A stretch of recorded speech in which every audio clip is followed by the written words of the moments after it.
Masih bersama kami di Lapor Polisi, Anda lapor kami sampaikan. Pemirsa, kita ke informasi selanjutnya. Polisi masih melakukan penyelidikan terkait penemuan potongan tubuh bayi yang dimakan anjing di Tanah Toraja, Sulawesi Selatan. Diduga penemuan tubuh bayi merupakan hasil hubungan di luar nikah.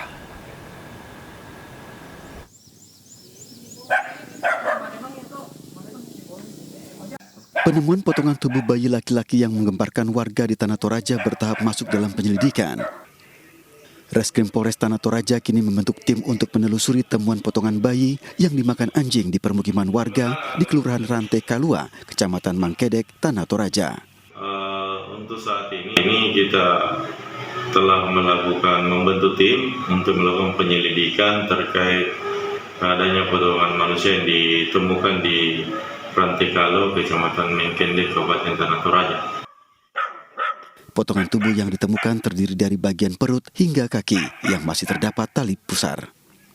Diperkirakan potongan tubuh bayi yang ditemukan berusia 1 hari sejak ditemukan pada Senin 4 April 2022. Potongan bayi tersebut kini berada di Rumah Sakit Umum Daerah Laki Pada. Dari Tanah Toraja, Sulawesi Selatan, Jeffrey Tonapa, iNews melaporkan. Pemirsa, kita saat ini sudah bergabung dengan AKP Said Ahmad Aidit, Kasat Reskrim Polres Tanah Toraja. Selamat pagi, Pak Ahmad. Selamat pagi, Mas. Baik, Pak Ahmad, bagaimana perkembangan dengan penemuan jasad bayi yang dimakan anjing ini, Pak? Adakah temuan-temuan yang mungkin bisa mengerucut ke pelaku pembuang bayi?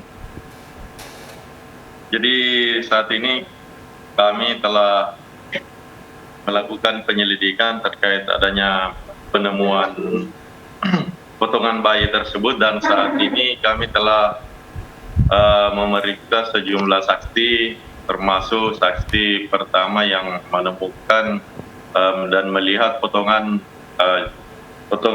jenazah tersebut, dan serta koordinasi dengan Rumah Sakit Laki Pada. Kemudian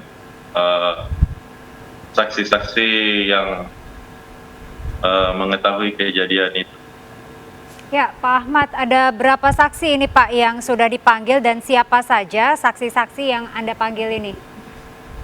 Jadi saksi saat ini ada 4 orang yang telah kita interogasi. 2 saksi, salah satu mahasiswa juga, kemudian penghuni kos di sekitar TKP ditemukannya potongan bayi tersebut. Baik, Pak Ahmad, saat ditemukan apakah bisa diketahui sudah umur berapa jasad dari bayi ini dan kira-kira sudah berapa lama Pak dibuang? Jadi hasil koordinasi kami dengan petugas rumah sakit bahwa bayi tersebut sudah, menurut perkiraan, itu sudah lahir 1 hari sebelum dibuang, kemudian ditemukan. Baik, saat ditemukan ini sebenarnya posisi bayi di mana Pak? Sehingga mungkin jadi dimakan anjing seperti itu. Apakah memang tempat yang sering atau yang banyak anjingnya di wilayah tersebut? Memang di sekitar TKP tersebut banyak anjing, dan arahnya juga kita masih sementara mensinkronkan dengan keterangan saksi-saksi arah dari bayi ini untuk mencari jejak-jejak asal muasalnya bayi tersebut. Ya, Pak Ahmad, ini pada saat penyelidikan dilakukan, apakah ada kemungkinan ini bahwa pelaku merupakan warga di luar wilayah, Pak? Saat ini kita belum terlalu mendapatkan informasi, namun tetap kami mencari informasi-informasi, kemudian menghimbau masyarakat ataupun di sekitar TKP memberikan informasi kepada kami. Nah, memang di TKP itu rumah-rumah agak jarang juga. Demikian, Mbak. Baik, tapi dari penyelidikan dan juga pemeriksaan terhadap warga yang tinggal di sana, adakah mungkin memang warga mencurigai satu orang yang mungkin memang kelihatan hamil, namun saat ini sudah tidak dalam kondisi hamil atau sudah dilahirkan bayinya, Pak Ahmad? Sejumlah saksi yang kami periksa belum ada yang mengarah ke situ, belum ada yang mengetahui bahwa apakah dari sekitar penghuni kos, memang saksi yang kita periksa ini dia mengatakan belum pernah melihat adanya perempuan yang mengandung ataupun hamil. Inilah yang sementara kita terus mencari informasi. Demikian, Mas. Ya Pak Ahmad, ini meskipun motif ini masih didalami begitu, namun kecurigaan Anda ini seperti apa Pak terkait motifnya? Jadi terkait ini saya juga belum bisa merilis terkait masalah motif, namun dari kejadian ini kita masih mencari keterangan-keterangan, tentu kan untuk motif nanti pada saat didapat dari keterangan pelaku ataupun yang membuang bayi ini. Demikian, Pak. Baik, jika nantinya pelaku ditemukan, Pak, hukuman apa yang diterapkan untuk pembuang jenazah bayi ini, Pak? Tentu kita akan menjerat yang bersangkutan karena ini menyangkut masalah nyawa. Tentu kita akan menjerat yang bersangkutan pasal 338. Demikian, Mas. Untuk ancaman hukumannya nanti, Pak? Itu kurang lebih 15 tahun. Baik. Terima kasih Pak Ahmad atas informasinya. Kita nantikan penyelidikan kepolisian seperti apa dan semoga segera menemukan pelaku. Terima kasih Pak Ahmad, sehat selalu. Ya, terima kasih Pak.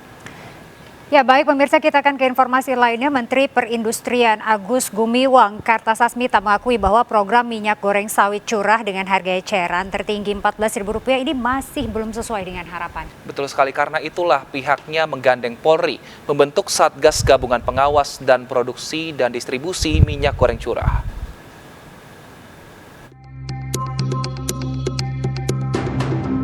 Program minyak goreng sawit curah dengan harga eceran tertinggi Rp14.000 hingga kini masih belum sesuai harapan. Kementerian Perindustrian mencium permainan nakal produsen minyak goreng sawit curah yang melanggar Permen Perin 8 tahun 2022. Antara lain, kapasitas produksi yang tidak mencapai kuota dan praktik pengemasan ulang minyak goreng sawit curah. Untuk itu, Kementerian Perindustrian menggandeng Polri membentuk Satgas Gabungan Pengawasan Produksi dan Distribusi Minyak Goreng Curah. Percepatan yang kami bahas bersama Bapak Kapolri dan jajarannya, baik itu percepatan adanya supply, ya, keluar produksi dari produsen, atau juga percepatan berkaitan dengan HET 14.000 di tingkat pengecer itu bisa dicapai. Sementara itu, Kapolri menegaskan Satgas Gabungan akan memantau 24 jam jalannya proses produksi di 79 produsen minyak goreng curah yang terdaftar hingga distribusi di wilayah kerjanya. Bersama dengan Pak Menperin membentuk Satgas Gabungan, di mana Satgas Gabungan ini kita tempatkan mulai di level pusat, para produsen, dan di kantor pusat kita tempatkan personel dari polisi dan dari Kementerian Perindustrian, khususnya di beberapa produsen besar, melekat 24 jam untuk mengawasi proses produksinya, sehingga kita bisa pasti bahwa apakah terkait dengan produksi yang sudah menjadi komitmen itu betul-betul bisa dilaksanakan. Pembentukan Satgas Gabungan justru mengundang tanya karena Polri sebelumnya telah memiliki Satgas Pangan yang salah satu tugasnya mengatasi dugaan mafia minyak goreng bekerja sama dengan Kementerian Perdagangan. Namun kerjasama keduanya seolah tak harmonis karena terkesan saling melempar tanggung jawab terkait terduga pelaku mafia minyak goreng. Sebelumnya, dalam rapat kerja dengan Komisi 6 DPR RI, Mendak menegaskan telah mengantongi nama-nama mafia minyak goreng dan siap mengumumkannya. Namun belakangan, Mendak melemparnya ke pihak Polri. Hingga kini, baik Kemendag maupun Polri belum mengumumkan nama-nama mafia minyak goreng tersebut. Tim Liputan, iNews melaporkan. Antrian warga membeli minyak goreng curah masih terjadi di beberapa daerah di Temanggung, Jawa Tengah. Ratusan warga antri untuk bisa mendapatkan 1 jerigen minyak goreng curah. Ya, kondisi serupa juga terjadi di Pasuruan, Jawa Timur. Ibu-ibu ini antri, para bapak juga turut antri untuk mendapatkan mie goreng curah.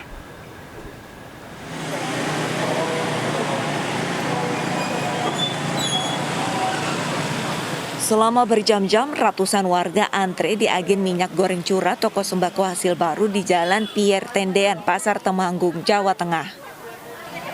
Warga pun rela berpanas-panasan sejak pagi hari. Karena cuaca panas, sebagian pembeli meletakkan jerigen sebagai pengganti antrean. Sebagian lagi menunggu di tepian toko untuk menghindari teriknya cuaca. Mereka membawa KTP sebagai syarat pemberian 1 jerigen berisi 17 liter dengan harga Rp15.500 per liternya.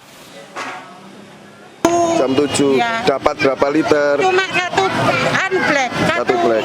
Per liternya berapa? Ini 263. Berapa liter? 17 liter. Memang sulit cari. Sulit ya, dan untuk apa Bu minyak gorengnya? Ini lah jualan tahu, Mas. Setiap pembeli dicatat identitas dengan menunjukkan KTP-nya. Menurut pemilik agen, pasokan minyak goreng curah selama ini tersendat dan hanya mendapatkan selama 3 minggu sekali. Sementara permintaan sangat tinggi.